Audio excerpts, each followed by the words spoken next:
It was supposed to be a routine late-night appearance. Another stop on Jennifer Lawrence's whirlwind press tour for her latest psychological thriller. The mood in the Ed Sullivan Theater was festive, the crowd charged with anticipation. Colbert's monologue landed well. The energy was high, and Jennifer, a frequent guest known for her charm and offbeat humor, was expected to deliver her usual blend of sass, honesty, and laughs. Wearing a sleek navy pantsuit and a flash of silver eyeliner, she walked onto the stage with her signature loose confidence.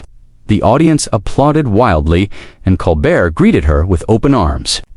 The two shared a friendly hug, and for the first few minutes, everything flowed.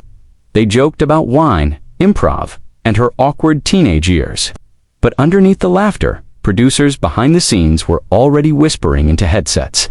Colbert, they warned, had decided last minute to steer the conversation into deeper territories. Specifically, Jennifer's comments about politics and feminism in Hollywood, a topic that had recently made her the subject of heated online debates.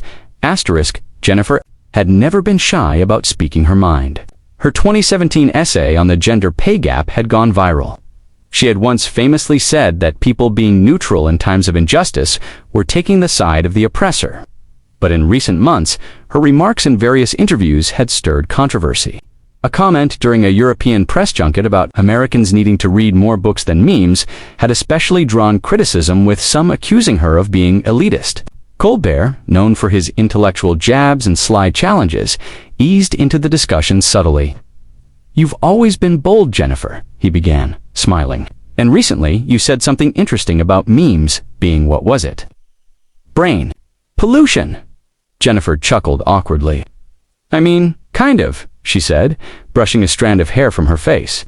"Not in a vacuum, but yeah, there's a lot of mindless stuff floating around." The audience laughed, unsure whether to cheer or wince. Colbert leaned in. Jennifer's smile faltered for a beat.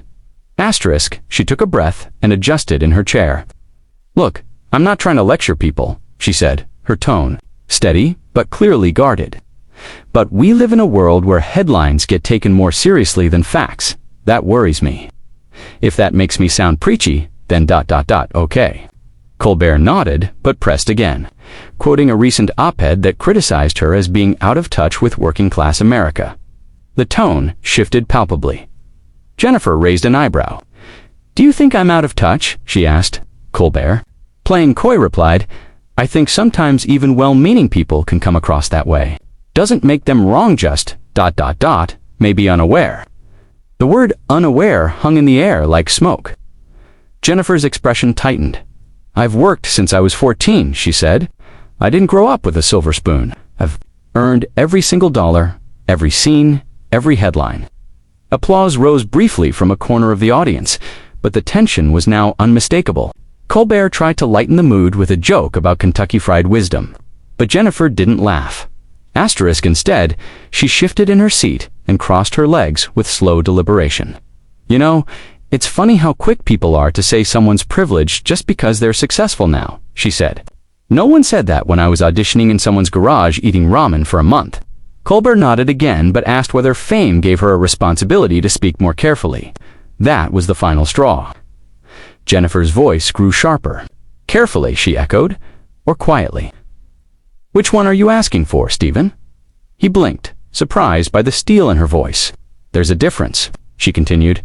"We ask artists to be authentic, to speak their truth, to be role models, and then we slap them down the second they don't sound like a politician." Silence followed. Colbert, always calm, tried to smooth things over. "No, I love when you speak your mind," he said. "This show's about honesty." But Jennifer, already on edge, wasn't having it. "Then don't bait me and pretend it's a dialogue," she said, her words slow and deliberate. The crowd shifted uncomfortably, a few cheers mixed with gasps. Colbert, trying to recover the rhythm, said lightly, "We should have just talked about your dog." Jennifer's eyes narrowed. "Yeah, maybe you should have." And then, in a move that shocked even the crew, she stood up. The audience didn't know whether this was a planned bit or a breakdown.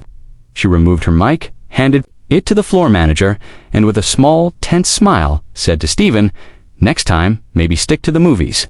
And just like that, she walked off stage, not in a furious stomp, but a controlled, pointed exit.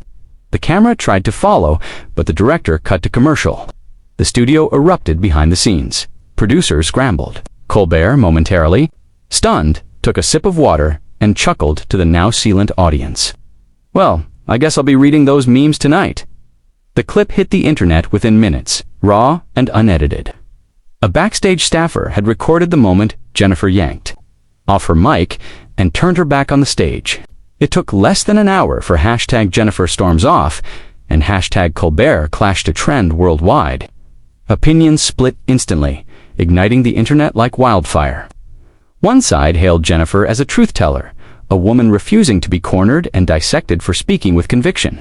Others branded her dramatic, overly sensitive, even disrespectful to a host known for being witty but rarely cruel. Late-night Twitter became a gladiator arena, with fans and critics flinging hot takes at each other. Within 2 hours, a slowdown, dramatized TikTok remix of her storming off was set to Billie Eilish's "You Should See Me in a Crown" and gained 1 million views. Meanwhile, Colbert's camp scrambled behind the scenes. No one could agree if they should frame it as a creative disagreement, an artistic moment, or just hope it would fade under the weight of tomorrow's news cycle. Jennifer, however, didn't hide. The morning after, she posted a black and white photo of herself from backstage, no caption, no makeup, just her staring into the mirror. It spoke louder than any official statement could have. The comments poured in, mostly supportive, but a fair number accused her of being thin-skinned. Celebrities began to weigh in. Viola Davis commented, "Speak truth, even if your voice shakes." Meanwhile, someone from Colbert's own writing team anonymously leaked to a gossip blog that Jennifer's team had warned them in advance not to go political, a claim her publicist immediately denied. The narrative war was in full swing. Morning talk shows pounced on the drama like lions on a wounded gazelle. The views panel was sharply divided. "She's not a child," one host scoffed, while another replied, "She's a woman who just didn't want to be cornered like a debate team project." GMA did a polite 2-minute segment about when stars and hosts collide, while skipping over the fact that it was a CBS rival under fire, and Colbert.